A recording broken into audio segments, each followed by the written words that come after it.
Before we get into today's interview, I'm here to let you know that Reading the Room is now on Patreon. If you would like to support the podcast and help me keep Reading the Room going in perpetuity, please consider checking out the Patreon link below or in the episode notes and consider joining one of two tiers. The first tier is a $3 pure donation tier, which helps me keep this thing afloat, and the second tier is a $5 tier, which gives you access to 1 to 2 bonus episodes a month, which will be chatty, laid-back discussion-style videos with myself and my bookish content creator friends on BookTube and Bookstagram. The subject of those discussions will be a variety of topics, including hot literary discourse, book recommendations, prize discussions, etc. Thank you so much to anyone who chooses to check out the Patreon and consider joining in one of the two tiers. It really means the world to me. This is my passion project, and I've never been more excited about something in my life, so your support truly means the world to me. Now let's get into the interview. Hello everyone, welcome to Reading the Room, a literary podcast featuring author interviews and discussions with bookish content creators. My name is Jalen, also known as The Bar in the Bookcase on YouTube. Today I am joined by, if you watch my channel for any length of time, you probably know, my favorite writer, Ottessa Moshfegh, author of the recently published Lapvona, in addition to My Year of Rest and Relaxation, Eileen, Death in Her Hands, Homesick for Another World, and McGlue. Ottessa, thank you so much for joining me today. You're welcome. It's great to meet you. Nice to meet you as well. So I was recently, in preparation for this interview, I was watching a discussion of yours, and I believe it was the interview with John Waters. And there was a moment when you were talking about crafting Ina, the outcasted wet nurse at the heart of Lapvona. And you mentioned something along the lines of you being intimidated by her as a character. And with that intimidation comes a certain sense of assumption, more than we could possibly know about someone. And I wanted to start here because, similarly, one of the many reasons why I think I am so drawn to you and your work is that I find it to be incredibly intimidating in like the best way possible. To me, your work so fundamentally grapples with the extreme strangeness of being a human being, and as such, I find that there are so many ways to talk about your work that I see attempted in interviews and criticism, but I still think that there is this sense of magic. I think that's what's so incredible about your work, is that it's really hard to pin down what makes it so, in my opinion, damn near perfect. And so I'm so excited to talk to you about how you operate in this form of being a novelist and a storyteller, and how rendering real life through fiction, what that means for you, essentially. So to summarize this, I don't think I'm going to crack the code in this interview, of course. I often feel incredibly seen and challenged and entertained by your work at a very core level. And so I'm excited to dive into all of these books. So thank you. I'm so flattered. And so to start, I want to start with Lapvona. It's the newest release. And I tend to see in a lot of your interviews, there's always, the disgust question that comes up, typically. And I will admit this question involves that, I guess, to some extent, but I'm hoping to ask about it in a different way, because I recently watched this movie called Nope, directed by Jordan Peele. I'm not sure if you've seen it. I haven't seen it yet. Okay, so it's essentially a monster movie about a predator that takes the form of a UFO, and the characters are trying to get an image of this predator that can't really be seen or tries to hide, essentially. And so the movie is all about this idea of spectacle and thinking about our society's craving to constantly be entertained. When I was watching this movie, there's a quote at the beginning of it, like a Bible verse that says, "I will cast abominable filth upon you, make you vile, and make you a spectacle." And this quote reminded me of William, the Lord at the center of Lapvona as well, who, in my opinion, I think is the most explicitly depraved character in all of your work, and who needs to be entertained by depravity throughout the novel. I know in your work you've talked about this exploration of trying to show through your fiction how people really are versus how they present themselves. In doing this, you write novels in which, including myself, we are entertained by the characters that are at the center of this. I found myself to be very entertained by William and his grossness and depravity, and it made me question why that is. And so I guess all of this to ask you, how do you think about spectacle and entertainment in your novels and the characters that you include in them? That's a really interesting question. I don't know if I actually do. It's so, and I do want to answer your question in some way, so I'm not blowing it off, but my first instinct is to say that I'm not sure that I actively or consciously am thinking about the spectacle, whether it's the spectacle of a character and what they do or how they perform themselves, or a spectacle of the occasion of the novel, why the novel, this novel now, or the spectacle of, the content of the novel, or the spectacle of the design of the novel, or the tone and language of a novel. I'm not actively thinking in terms of spectacle, but I am very much thinking about all of those things. I wonder too if it's like embedded in your question is the question of, are you an entertainer? And I think I have to say, in my heart, I am not, but in practice, I am. In my heart, I feel like, probably one of the like if I'm an artist, I'm kind of on the more optimistic side of the spectrum in terms of like what we think of as like the cliche of an artist, as somebody who feels an intense need to create, and that can be torture to some people. I don't necessarily feel tortured. I feel tortured, but I don't necessarily feel tortured by my art. But the torture that I do feel comes into my art in all of the ways that the self of the author can present in the fiction that they create. To bring it back to what I think is the origin, in a way, of your question, the disgust. I am, in many ways, kind of predisposed to being fascinated and attracted to the disgusting, dark, and wretched. I can't change that about myself. I've tried. It doesn't make me unhappy. It may disturb me to a point when I hit a limit. There are certain things I cannot tolerate that I think are disgusting.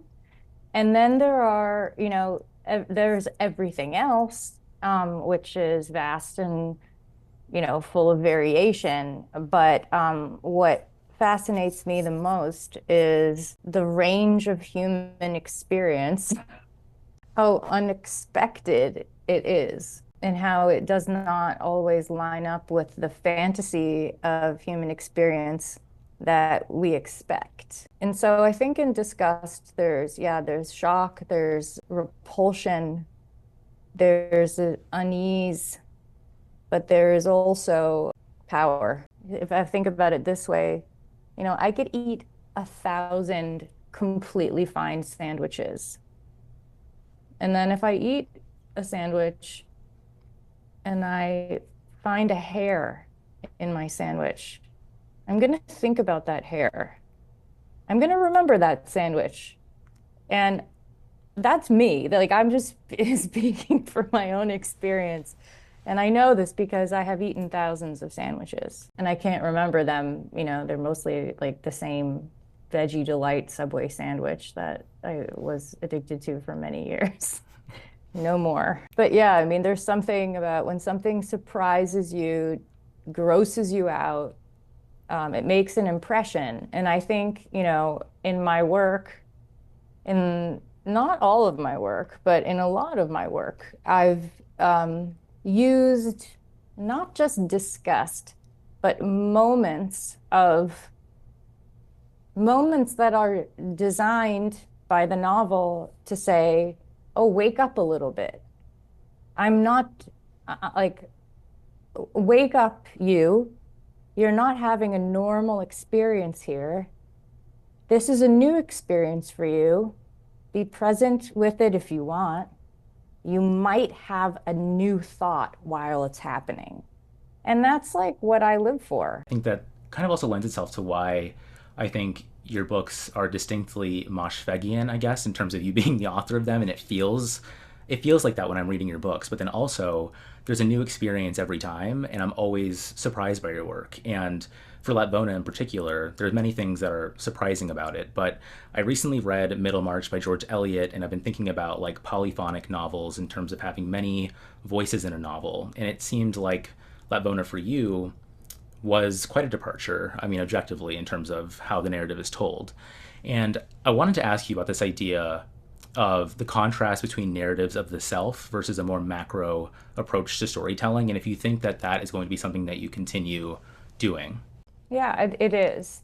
It is. You know, what I can say now in hindsight and what I could probably say, you know, when I was a couple of novels in, I I have been so concerned and not in a worried way. I mean, my concerns as an author, beginning with the short story form, were really about capturing the voice of my narrator.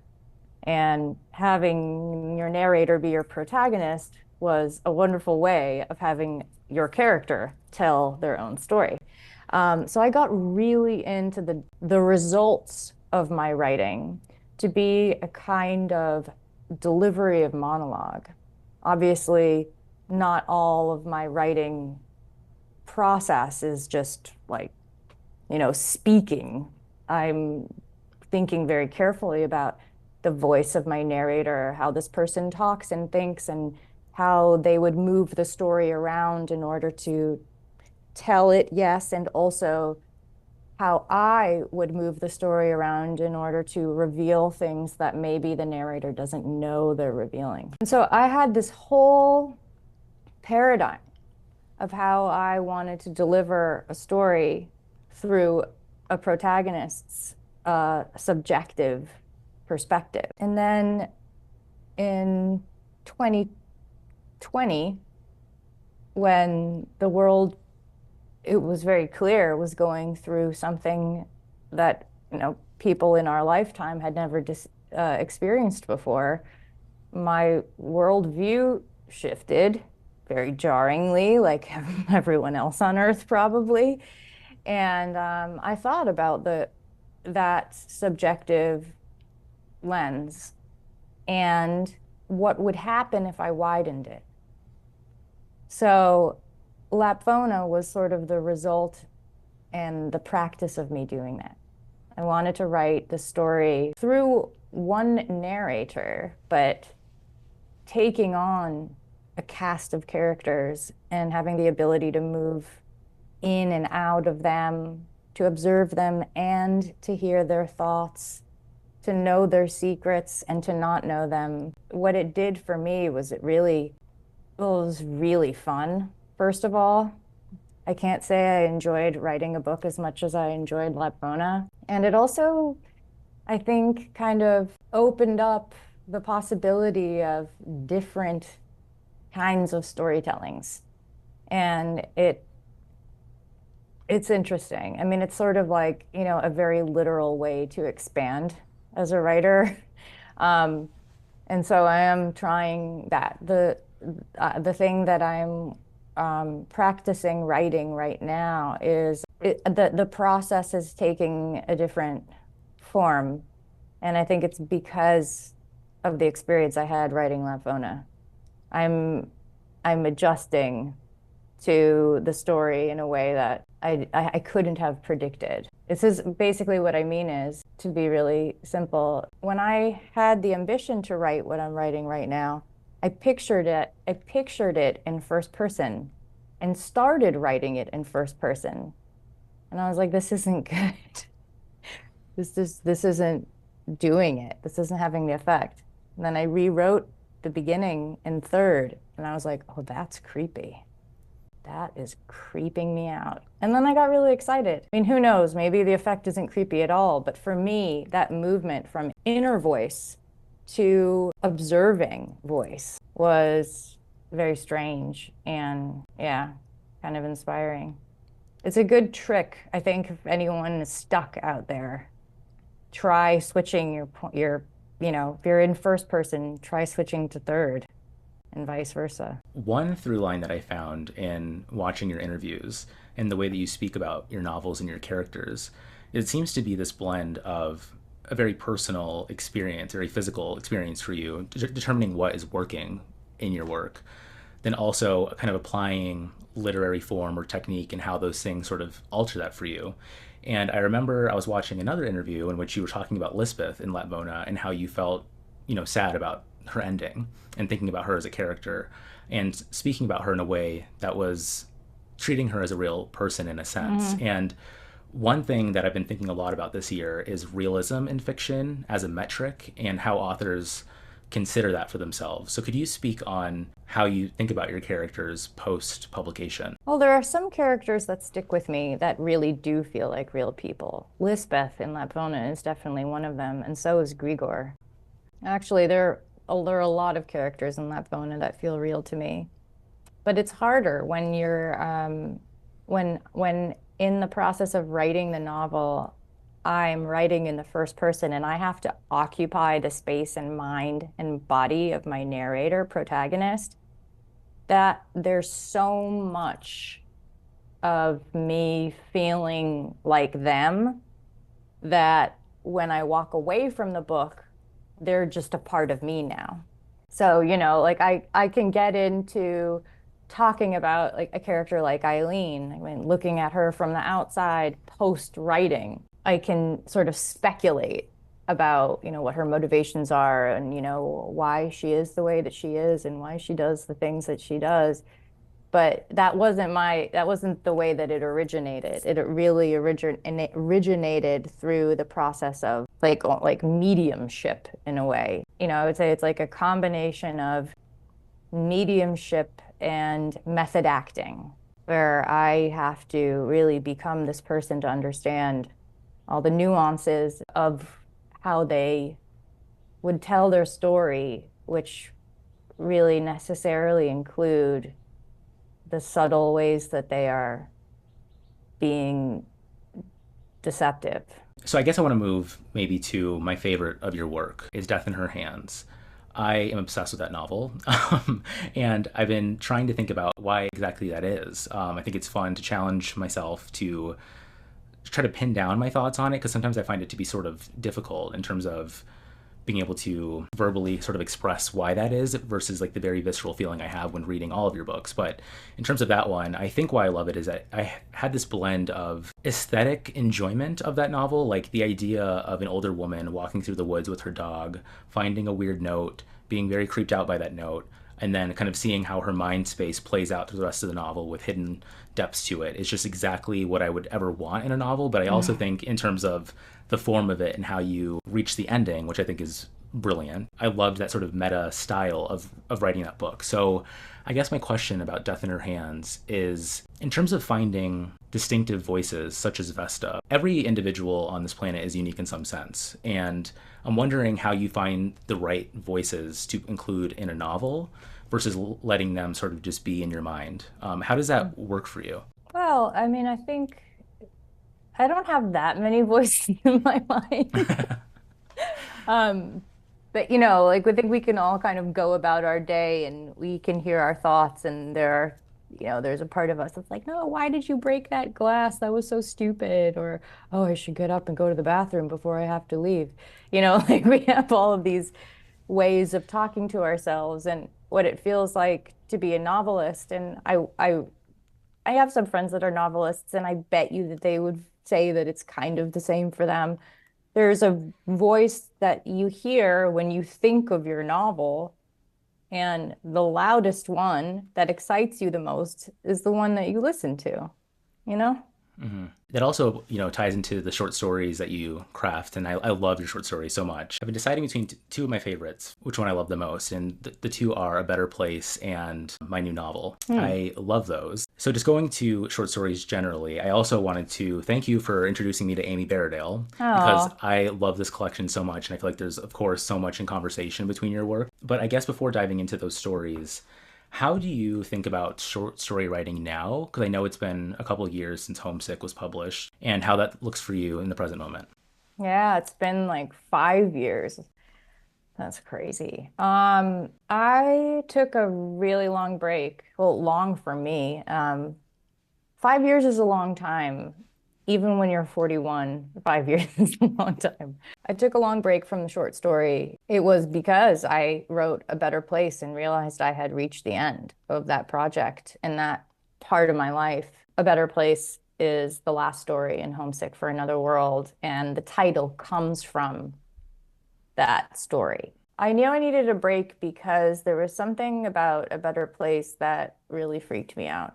Obviously, I didn't know what was going to happen in my life, but I knew that it was an expression of something really true, maybe the most true about me in that time, or like up until then in my entire life.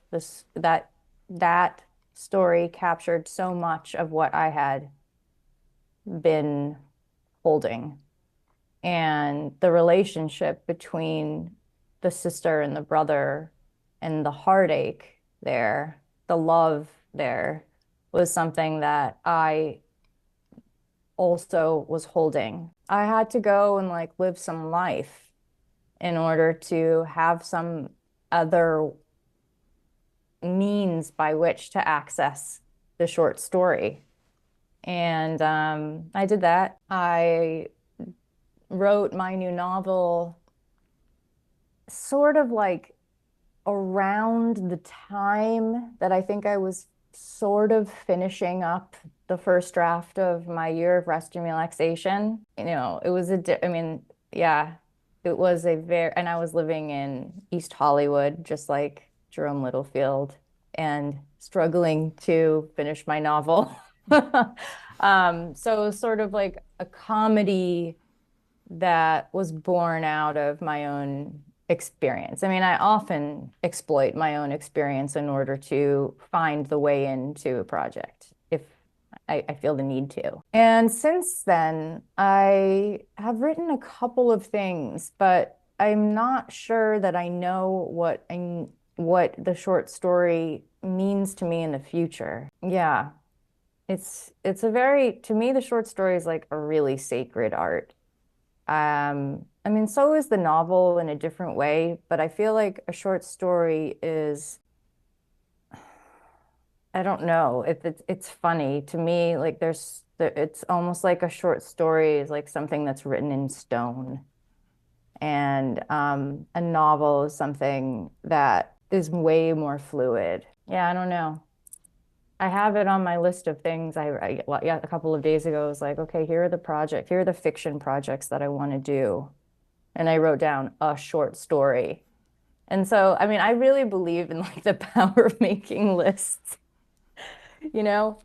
I mean, even if you I make a list, like figure out how to start chapter 2.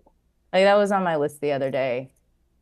And, it's not like that's something that can really be accomplished, but I believe in the power of intention and having goals for yourself. So, yeah, writing a short story is one of my goals for the next year. Well, I'm excited to see whatever comes out of that. And I agree with you. I mean, this has been my number one goal is to interview you. And I've been trying to manifest it through, I don't know, constantly talking about like maybe one day Otessa will come on the podcast and it's happening. So yeah, I agree with that. Well, you know But what? I have to say something about that. I get a lot of people messaging me on Depop, like a lot. But the your invitation really stood out because of Antonia.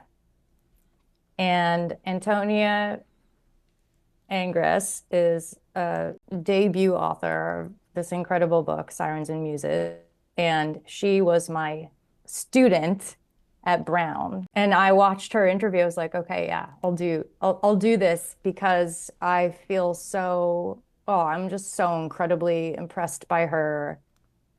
I mean, I cannot take any credit for what she's accomplished, but our paths crossed in this really lovely way. And so it felt like a sign from the universe that I should say yes. that's so awesome to hear you say that. She was incredible to talk to, and in that interview, I asked about you briefly because I knew she went to Brown, and from my recollection of what she told me about her experiences at Brown, she said that one thing she remembers you talking about, I think in lecture, was about the idea of fear. And one question that it's on my list, is just what, if anything, you're afraid of to write. Oh man, I'm afraid of writing about my family. I mean, nonfiction book is on my list of to-dos as well someday. There are so many things that I want to write about my own experiences that I'm afraid to, because I don't want them to impact my family. And I have young members of my family too. And I'm not sure that I trust myself to put those down in a way that I could stand by and not regret. And I also kind of think it's shit to write things if you can't say them out loud. And I was a very secretive young person. I had a lot of vices and didn't know. I mean, part of why I started writing was because I didn't know how to have feelings and express them. I really didn't. I really didn't. I didn't get it. I felt like I was missing a bone in my body. Like, and it felt impossible because I had a lot of emotions, but I couldn't connect with them in a way that allowed me to move through them. And that's kind of my whole life's work is practicing how to do that more. And so as a result of that, my really intimate relationships, like with my family, the most intimate relationships in so many ways, because these people have known me my whole life and I've known them their whole lives, those that came after me. I don't know if, I don't have a lot, I don't like really, I'm really into moral ambiguity, but it just feels like personally wrong. That if I couldn't tell you about an experience that I had, mom and dad, that I shouldn't put it out into the world and have you read it along with everyone else. So, yeah, that's the fear about writing. Do you think that autofiction or applying a fictional lens to, say, writing about your family, is that something that you think would be helpful or not into exploring those ideas? Because I've been thinking about the ethics of writing about real people, whether in nonfiction or fiction, and I've been really obsessed with thinking about autofiction and sort of what that can maybe permit a writer to do that sort of removes some of the moral ambiguity because you can then say, well, it's a novel, but you can add some truth to it. I don't know if you have any thoughts on that. I would say great for other people, but my mind as a fiction writer doesn't work like that. I just can't combine life and fiction. It doesn't mean that there are not, elements along the way of, okay, I mean, in another sense, everything is autobiographical because you're writing it while you're living it. It's a document of your creative process. And that's very personal. Um, and there are things in all of my books that I've taken from my experience directly.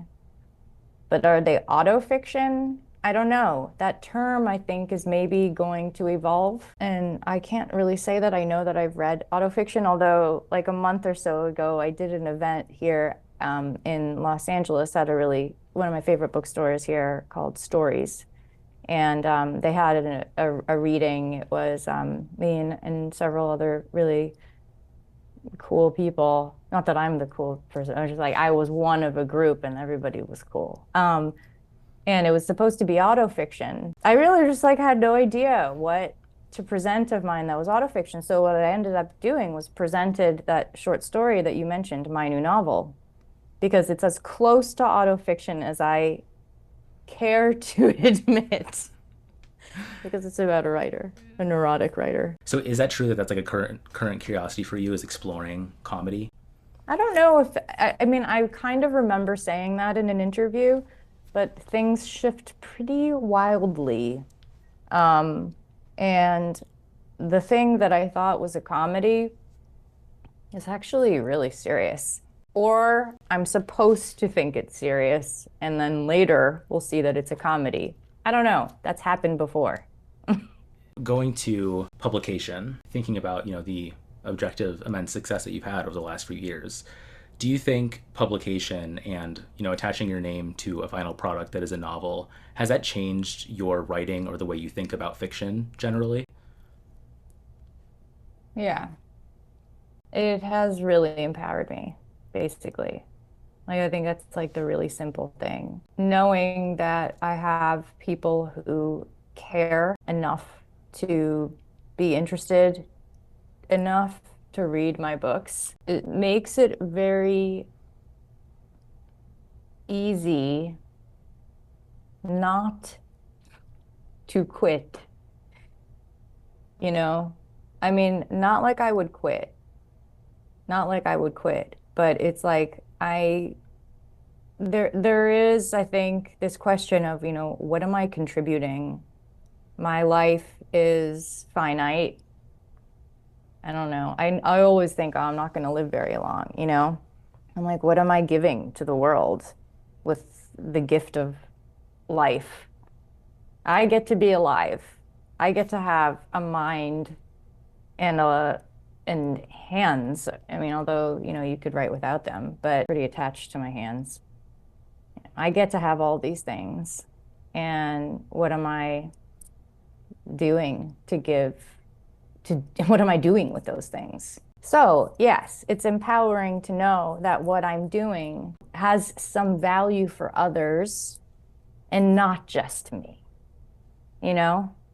And it also makes me feel brave.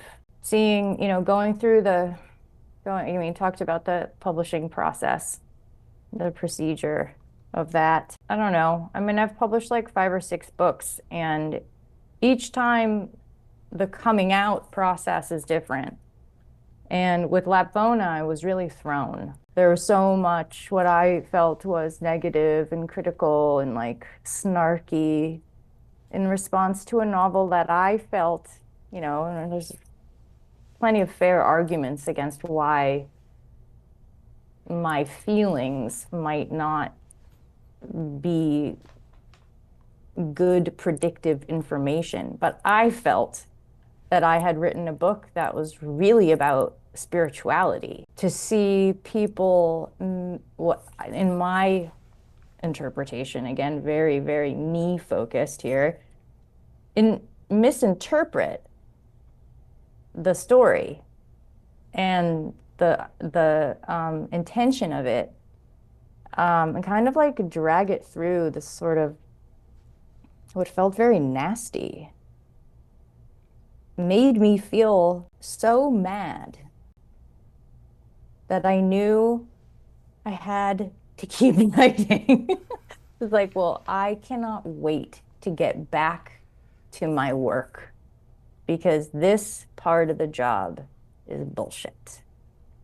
Part of the job not meaning reading reviews. It's just like the part of the job that's like processing other people's energy around your book. I mean, even if it's all positive, what I realized this summer more than any other time was that, let me really think about this. Anytime that I feel like I might be doing something for someone else, I need to stop. And that's complicated because on the one hand, I want to contribute, and it's very meaningful to me that there are people who I can imagine reading my books. I'm not writing into a void, and it isn't some vanity project. On the other hand, if I think about those people as being the arbiters of quality and value, then I am so fucked now. Because now I basically am producing content, which is the opposite of art. So there's a delicate thing there, and I think, the ego is very important. We'd be piles of goop without it. But there is something about, sort of taking the ego out of it when a book comes out. I can tell you for like all these, if there's anyone watching who's like waiting for their first book to come out, that if you feel disappointed by positive reviews, it's okay. That's very normal. It's very normal. It's what you have brought out. People will never be able to express it better than you have done. They will try in disappointing ways. Even the praise will feel like it doesn't match up. I'm really excited to hear you talk about that because I recently did a book club with a friend of mine who's also a huge fan of yours. And in the lead up to that book club discussion, we looked at a lot of the pieces about Latbona and trying to figure out what is going on in that discussion. And I found myself to be incredibly frustrated myself as a fan of your work and as a lover of that book that it felt like the book was being misinterpreted in a sense. I've been thinking significantly about what the role criticism plays in terms of publishing and what people are attempting to do through criticism, particularly pieces that are pans or overly critical of something. I don't know what my question is about this, but I was just thank you for speaking about that because I've been grappling a lot with even my role as like a booktuber who like reviews books. Like, what does that mean? Like, what am I doing? And like, I don't know. So I don't believe there is a food chain when it comes to art and criticism. I think that they're two totally different things. Criticism is its own creative form.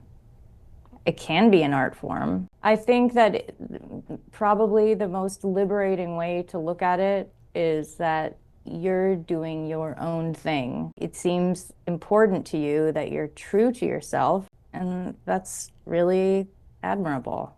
Because a lot of people just want to get clicks or whatever. would you, in terms of like doing press and coming on this podcast and being the, I guess, for lack of a better word, like performance of what Otessa Moshfegh is in terms of being online and talking about your work, would you ever do like an Elena Ferrante and just remove yourself from press cycles completely and just leave the novels where they are? I don't know. I mean, I always think that I should do that. But then when a book is coming out, I want to be there for it. Like I mean, yeah, I worry about fascism and the in all of its forms. And I also come from a family where like our ancestral history in political climates contains within it suffering from censorship and persecution. So it isn't like totally crazy to me to imagine that a place like the USA could turn against work like mine. I mean, it wasn't that like, look at McCarthyism. Like, it wasn't that long ago. And in that case, I wouldn't stop writing. But if I had to protect myself, yeah, I would go underground. But people would know it was me.